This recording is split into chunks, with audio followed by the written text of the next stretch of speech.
Alright, new week. I actually started this yesterday, did a video, and it was absolute tripe, so I thought, well, it wasn't anything special, so I'm going to start again, so here I am again. For now, we are focusing on the Defender. Finished what I'm doing with that Range Rover for the minute. I'll tax that on Wednesday and start using it. And the Defender needs doing. It's been kicking around for far too long. And I got all the stuff to do it, so just crack on with that now. So, as you can see, it all moves up. I started painting bits on there and prepping. I did it yesterday, a lot of prep work.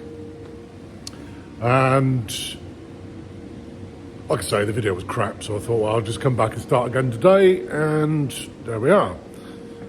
You'll notice that. Yeah.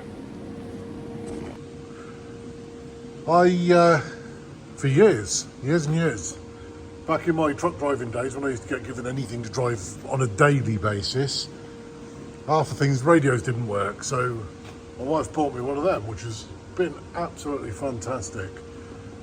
But in here, it's a bit bigger and it needed a bit more. So I started looking around. At home, I've got an Apple HomePod. Fantastic bit of kit, but far too expensive to ruin in here. Dust and rubbish and everything else will get in it, just destroy it. So I had a quick flick around, and on Curry's there was that. £74 something or other it was. I got to give my hats off to it. It's loud, it's bassy, and it does everything I want it to do. So 75 quid, good job. So yeah, so anybody that's working here or around me gets to listen to everything I'm listening to every day instead. So that's that covered.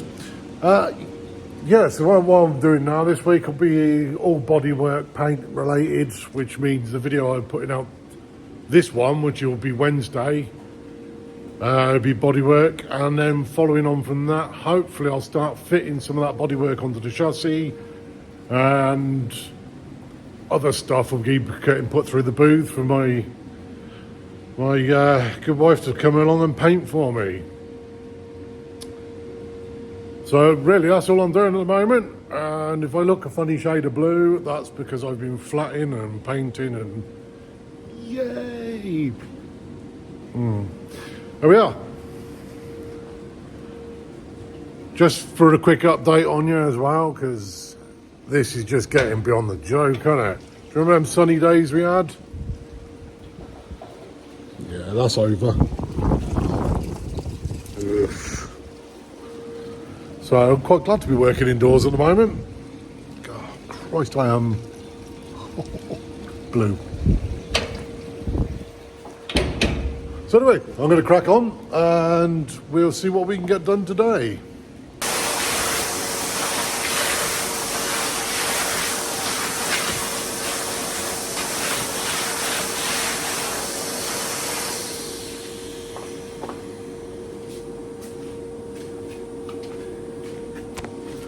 Some jobs are just worse than others.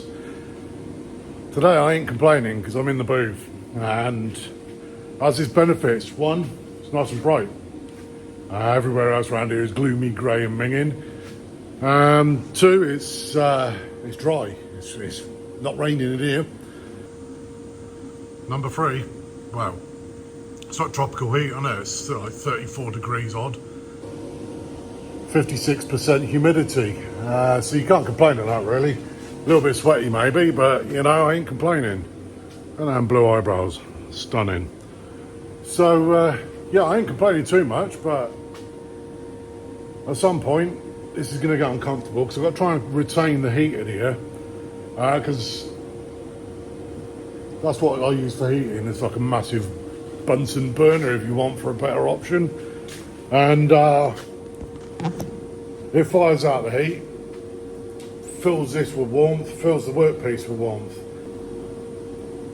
In an ideal world, you'd have a heated booth, not a booth with a heater in it.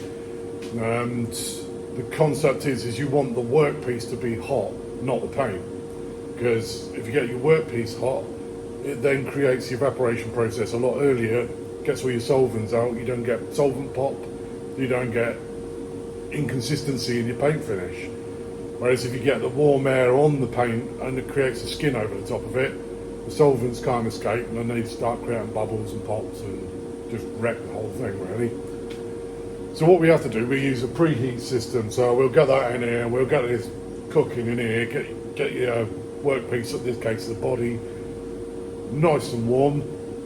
So when it comes to sticking the paint on in an hour or so, that should have got that body up to about 30 degrees, which is going to be ideal. And possibly a little bit too warm, so I'm going to watch it. Ideal world would be about 25 degrees, but anyway, I'm waffling, rambling on. So yeah, I'm going to finish hoovering the booth out and clean the body, and then I'm going to start sticking some paint on there and see where we go from there. Well, that didn't quite go according to plan. I popped in the booth and started to lay a bit of paint down. Just weren't happy with it. And to be fair, the last couple of times I've used that gun, the FLG5, just hasn't really performed as well as we used to. And what should we do? What should we do? Well, the last thing I want to do is cock up a paint job. So we had to bite the bullet really and go and get a new paint gun. Not entertaining at all, because where we live and where we work is about an hour and a half drive from the nearest place that supplies paint guns. So we had to just take it on the chin and go for it. So my first non-DeVille Bis gun, a Sartor Jet 1500. As a tool, it gets a bloody good reviews. I know a lot of people that have used them, and they say they're go-to. So I'll let you know shortly once I've had a go with this one. But oof, what a day. So it's currently 25 past 6 and we're just about to start painting. What can go wrong? There we are, the end of another week. Wednesday come around a bit quick for me this time. Yeah, we got the new gun. Chucked a lick of paint over the landing, and I'll leave you with a little shot of the back end of it. You'll have to wait till next week now for the rest of that. There's some sort of cliffhanger. Yeah, that new gun does paint nicely. I've got to give it full credit, and it makes me realise just how rough the old DeVille Bis has gotten, to be honest. Yeah, so we'll leave you with that one. Hope you enjoyed this somewhat shorter than normal video. And thanks to all the new subscribers. We've had plenty this week, which is a real nice bonus. And other than that, I've said and about 40 times now, so that'll do. See you soon. Take it steady.